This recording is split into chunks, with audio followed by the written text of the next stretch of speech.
네, 안녕하십니까. 김승일 캐즈업술의 김승일입니다. 이번 동영상에는 간송과 간송미술관을 말하다 해서 경제 정선에 대해서 다뤄보고자 합니다.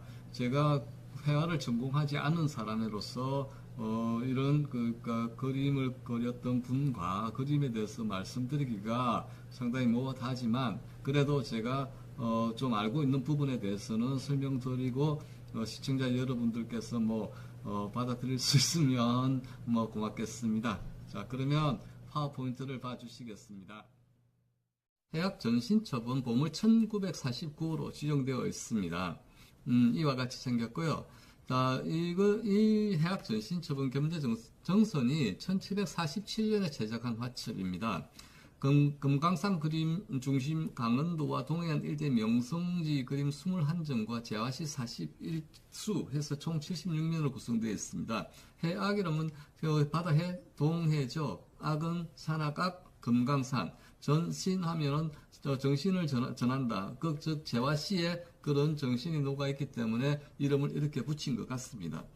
겸재는 총 3차에 걸쳐서 금강산 여행을 했다고 하는데 1차 금강산 여행은 37세에 이루어지는데 친구 진경시의 대가이신 이병천 선생과 서성인 3년 김창업과 함께 가게 됩니다. 겸재 2차 금강산 여행은 1차로부터 36년이 지난 시기에 가게 되는데 거의 그림을 그때 그렸던 그림을 다시 36년 이후에 아주 능숙한 대가의 솜씨로 그 대상은 동일하게 해서 그림을 그립니다.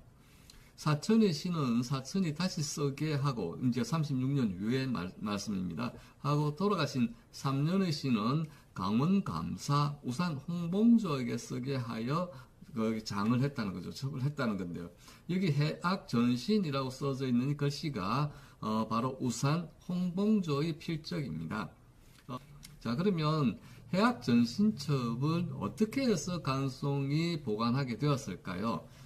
간송 수장의 비하라고 하면 좀 하지만 얽힌 이야기를 좀 말씀드리자면 발견자는 골동상인 장형수입니다. 이게 시기는 1934년에서 34년 그 시기에 장소가 어디냐면 매국노 송병준의 용인집. 우리가 매국노 하면 이완용을 생각하지만 사실 송병준은 더 했으면 더 했지 모자라지 않는 그런 참 천인공노할 그런 사람입니다만 그 손자 송병준의 용인집에 손자 송재구가 있었는데 발견 계기는 이 장영수란 분이 친일파는 어찌 사나 하는 궁금증 때문에 저희 주제가 재밌는 궁금증이지만 하여튼 궁금증 때문에 그 집을 들어가게 되었는데 마침 송재구가 들어오는 바람에 만나게 되었고 그때 송재구는 용인 양지면 면장을 하고 있었습니다.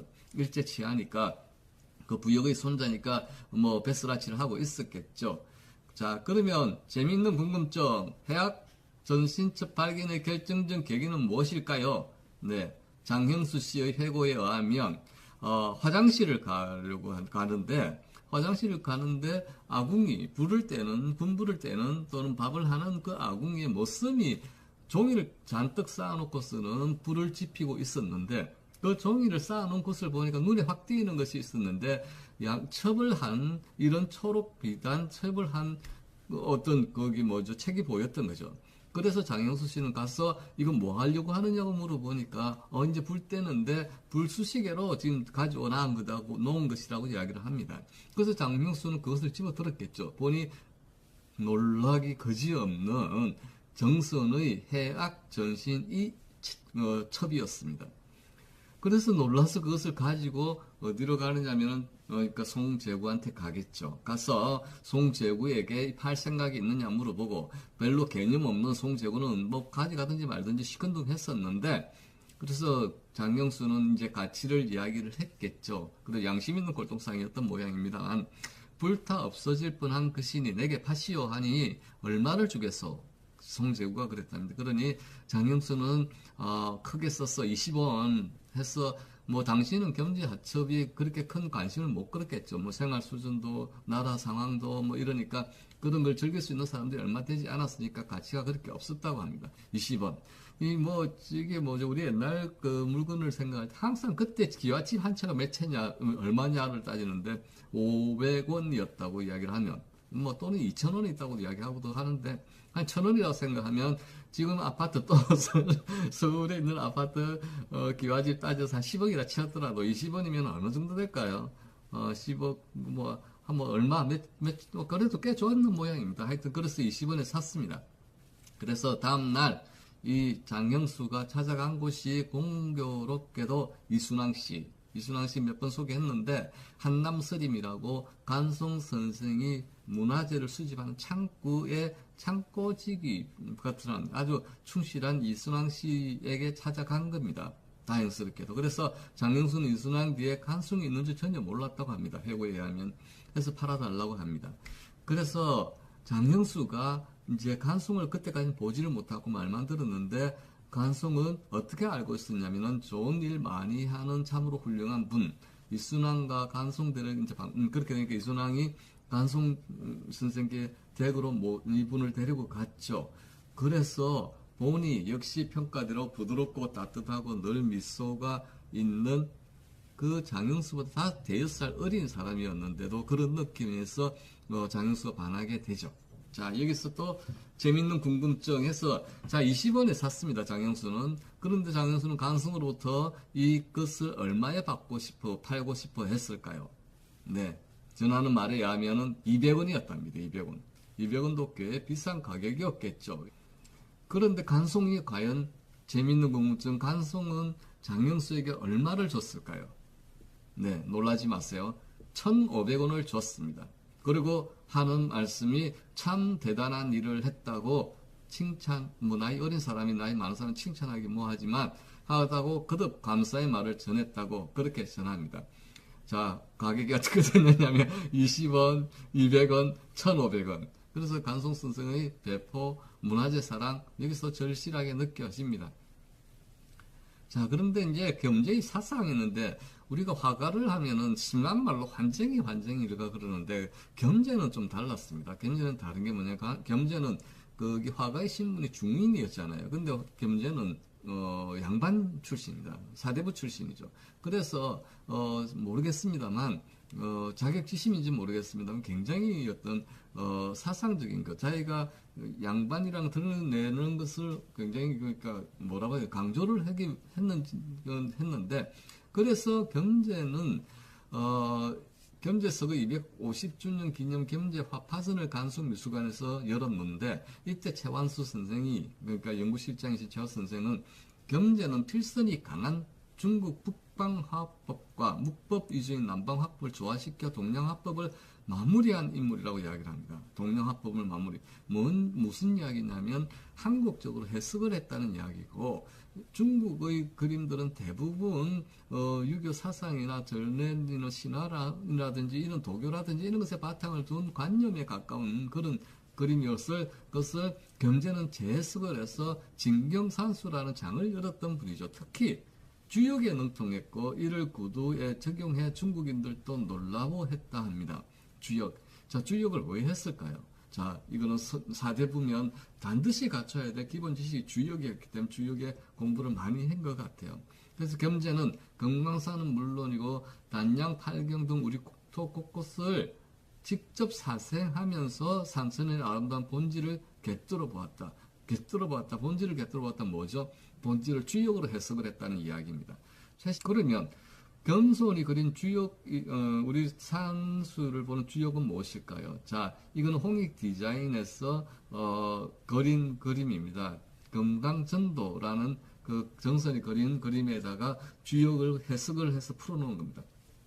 그래서 한가운데 있는 것이 만폭동 너릇바위 1번입니다. 1번이 너릇바위이고 그 중심으로 남북으로 길게 늘어져 있는 봉우리를 연결하면 S자로 휘어진 선, 바로 태극 맨 아래에 있는 태극이 되고 그 맨 아래에 있는 다리는 장안교 3번입니다. 그래서 태극은 장안교 오른쪽 짙은 선으로 그려진 봉우리인 장경봉에서 처음 크게 휘어져서 한가운데 만폭동을 거치면서 다시 반대로 휘었다가 정상인 비로봉으로 이어집니다. 밑에서부터 올라가면서 그려보면 이렇게 그려진다는 거죠. 이렇게. 바로 이 우리 결의의 상징인 태극기, 그것도 좌우, 즉 음양으로 나뉜 태극의 형상, 낮은 흑산으로 우는 오른쪽은 뾰족한 초선 돌산으로 잘 보십시오. S자, 우리 태극의 S자에서 왼쪽은 오른쪽은 그래서 왼쪽은 흑산으로, 오른쪽은 돌산으로 양을 표시했다. 이 말씀입니다.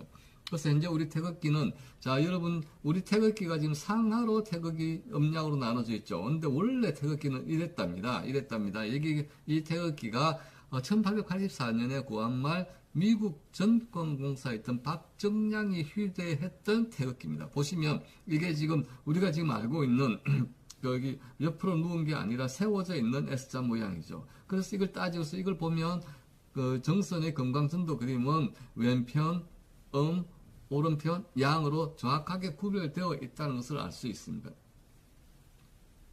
자, 좀 더 크게 확대해서 보면 태극이란 무한 공간과 시간을 뜻하며 동시에 혼돈에서 질서로 가는 첫걸음, 음양 자체는 상반된 것이지만 태극으로 맞물리면 서로가 의지하며 조화를 이룬다 해서 그래서 우리가 S자 모양으로서 맞물려 있는 형식입니다. 그래서 오행은 음양 오행이죠. 오행을 표시를 하는데 수화목금토인데요. 금강전도 한가운데 망폭동에서 든든한 너릇바위 1번입니다. 이게 토가 되고, 그 다음에 계곡 3에 있는 넘치는 물이 수가 되고, 그 다음에 오른편 한가운데 봉우리가 촛불이 되고, 화가 되고, 그 다음에 위쪽 봉우리 아래 그늘로 꼭대기 이어지는 것이 창금이 금이 됩니다. 자, 그러면 여러분들 보시기에 재밌는 궁금증.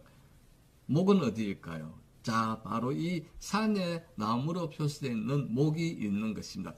자, 이 설명을 들으시면 겸재정선이 주역을 표현한 그림을 그렸다는 이야기죠. 그래서 이게 한 가지 중요하게 아셔야 될 것 중에 하나는 진경산수를 사실적으로 그린 게 아닙니다. 겸재는 그것을 재해석하고 축소하고 부분적으로 확대하면서 나름의 주역 사상을 그림에 담으려고 무척 애쓰셨고 그걸 또 원숙하게 구현하신 분이 겸재정선입니다. 이런 부분들이 우리 시청자분들께서는 그러니까 그냥 잘 들어보시지 못한 내용이지만 사실은 겸재의 그림을 볼 때 물론 안 그런 것도 많이 있습니다만 겸재의 우수한 작품들을 보면 주역을 담으려고 굉장히 노력을 했다. 즉 정선은 민족의 영상 금강산을 소재로 해서 온결의 행복한 미래, 평화로운 이상향을 꿈에 그린 그런 화가다 하고 평가를 할 수가 있습니다.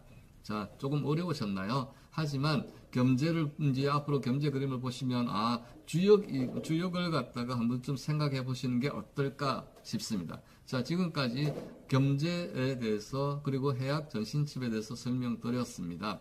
다음은 해학 전신첩 안에 있는 불정대에 대해서 설명해 보도록 하겠습니다. 자, 감사합니다.